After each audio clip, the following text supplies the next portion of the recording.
What's going on, everyone? Great Talon here, and today the prey is going to be my Blazing Chrome review. So here we have an homage to the most brilliant run-and-gun games of the past, both Contra and the Metal Slug series, fused into one amazing bite-sized package in the likes of Blazing Chrome here. The recently released game, which will scratch all sorts of your action junkie, old-school arcade-like shoot-'em-up itches of all sorts on all fronts, and that it will. Blazing Chrome also features instances of relics of the past, such as Ninja Gaiden in a sense, which makes for this game being quite diversified in such a compact little package. Blazing Chrome was released on July 11, 2019 for the Nintendo Switch, PS4, Xbox One, and PC. And also, it's noted that it is free on Xbox One day one if you have the Xbox Game Pass service, which is pretty nifty, seeing as though this game has almost instantly become a one-hit wonder, and I'll indeed be more than happy to explain why in great detail right now. So the graphics and performance are up first as always. Blazing Chrome features a visual style resemblance to that of Super Contra on the Super Nintendo, with some movements in the animations that more so would resemble and be reminiscent of Metal Slug X, which is why I believe it to be a myriad and culmination of the best of both of those titles into one beautifully presented landscape, and it works and meshes well here. In between the chaos ensuing on the screen, if you happen to take out some time, whatever little time you have in between the chaos, you'll begin to notice some beautifully rendered backdrops and artistically painted portraits from urbanized steampunk-like cities and buildings, complemented with a nice sunset or sunrise in the backdrop. And most of the animations, and character models are finely tuned in their 16-bit sprite glory and are looking better than ever before. Some enemies are so lush and graciously drawn too, such as the bigger, more robust enemies and multi-tiered bosses that have multiple forms, like the Cyclops head demon that evolves from its first stage, which is a snake-like head with the one eye, to having a full Godzilla-like body by the time you reach its final boss phase. And I thought that was really well creatively thought out. You can even opt to change the graphics filter in the options menu to your liking. It can range from the highest resolution possible on HD TV to those old standard CRT cathode ray tube television mode, which adds a nice STV lines on your screen and makes you feel like you've never left your couch or bed from the 1992 era. And also allows you to experience a really good blast from the past at times as you're engaging in the relentlessly challenging stages Blazing Chrome offers you up from start to finish. Performance-wise, even with the immense amount of chaos transpiring on screen at once at almost all times, I did not run into any issues in regards to lag, stutter, or frame rate drops, thankfully. No matter which mode I was playing on my Switch, whether it be handheld or docked, it all ran smoothly at 720p. On to the gameplay and control. The core mechanic of Blazing Chrome is simple but requires the utmost precision and accuracy, or else you will die trying to complete the 6 ruthlessly challenging stages the game has in store for you.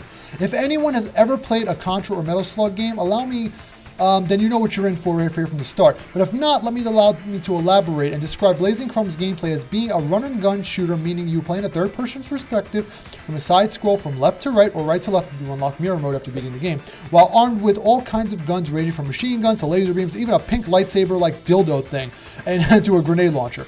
All of which have unlimited ammo as you hold the trigger button down for dear life and never let up as you make your way across the stage while jumping, rolling, ducking, to avoid enemy projectiles and attacks, as you usually die in one hit unless you are armed with support and a support item called a defense bot boost, which allows you to be hit twice in a row which absorbs enemy attacks, which is nice added for newcomers or people who are prone to raging like myself, and allows you for instant fuck-up solutions.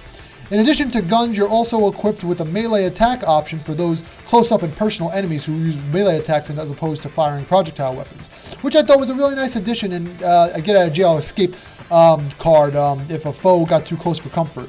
There's also stages where you're on motorcycles or using a jetpack, both of which are set up like railgun-like scenario where the game moves you forward for you and, toward the end of the stage while you're just shooting and aiming. There are 2 characters to start off with. By default, you have 3 difficulty options. Easy, which starts you off with 7 lives and support bots and checkpoints galore. Normal mode, which gives you 5 lives and no support bots and allows some checkpoints.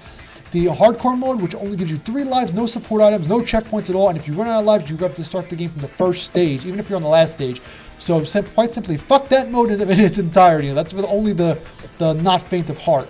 I played this game on easy mode because I just wasn't in the mood to break my Switch again, and even in that mode, it was quite challenging and I did not pull any punches at all with me, and allowed me to enough support items and checkpoints, enough and extra life for me to gradually inch my way toward the final stage.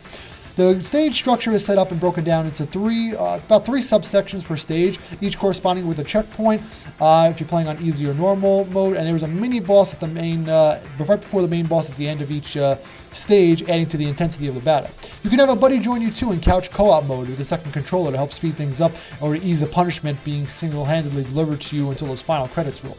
After you finish the 6 rather short stages that are present, you are encouraged to return and play them again with 2 newly unlocked characters: a ninja warrior with the tech similar to Ryu Hayabusa in a Ninja Gaiden NES game series, and a chick who kind of looks like Linda Hamilton from the Terminator, which is awesome. There's also a speedrun mode in the options menu that allows you to clock and put a stopwatch in your time up on screen for those you speedsters out there. And there was no issues at all with the control scheme at all whatsoever. I found it very tight and responsive, and it needs to be, because if it's not, you're going to have a really, really bad time with this game.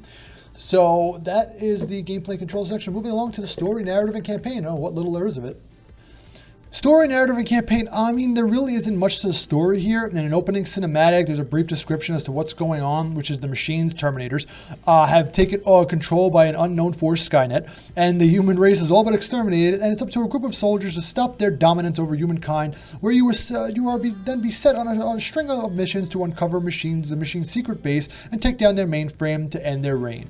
Simple story, happens to work for the most part, and there's literally no other cutscenes or text interaction, bubble dialogues, or nothing within any of the stages, and until the very last stage, which then leads into the end credit scene. And honestly, that's just fine with me, because we have to remember these types of games were coin-op games in the 80s and 90s. They did not have heavy emphasis on story or narration, but rather demonstrated the tale by its exquisite gameplay.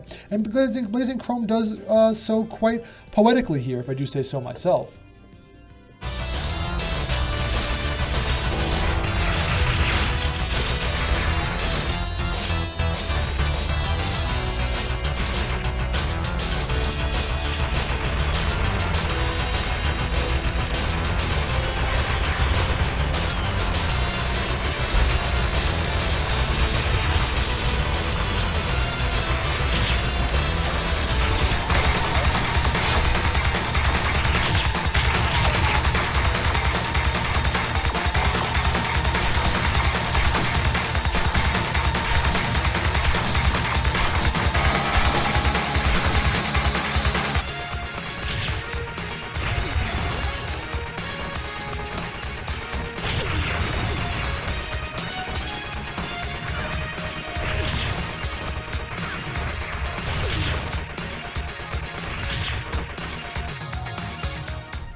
So the sound and music here, the techno, rock, and metal tunes here are quite badass, and being a huge heavy metal head and metal fan, I appreciated the intentional heavy musical score that much more here. Each of the 6 stages has its own uniquely written and composed song too, most of which will have to write into the groove as you mow down those futuristically evil rendered machines. The sound effects from weapons and clashing and firing to enemy noises, and even some bosses, when say there's an angry robot sergeant coercing you before the fight, he'll pull off a robotic one-liner that you can actually hear it, and it says, "Prepare to meet your doom," or like, "Nice of you to come." It's something corny and cheesy, but it just fits so well, and it's pretty funny, and added like a neat parodic like tone and balance to balance out the dramatic action and intense sequences quite nicely. Okay, in regards to the replay value here, I'm going to say high. Even though you can pretty much blow through this game in under 3 hours or less, there is a lot to come back here for. Speedrunning, mirror mode, which is all the stages in reverse to add a different perspective, new characters with new abilities to unlock and play as, new difficulty modes, 2-player couch co-op with the buddy allowed for added replayability, simple pick up and play and gameplay sessions that we'll be playing for months and years to come, having parties, put on fucking Blazing Chrome, go to town. Intermittently you will be playing this game on and off, is what I'm trying to say. Plus, it's quite challenging, like I said. Even on easy will take the average person like myself longer to beat than those of you ninja Jedis out there with force-like reflexes of the Flash. Alright, now for my overall score, is it worth your time? I'm going to go with an 8 out of 10 here.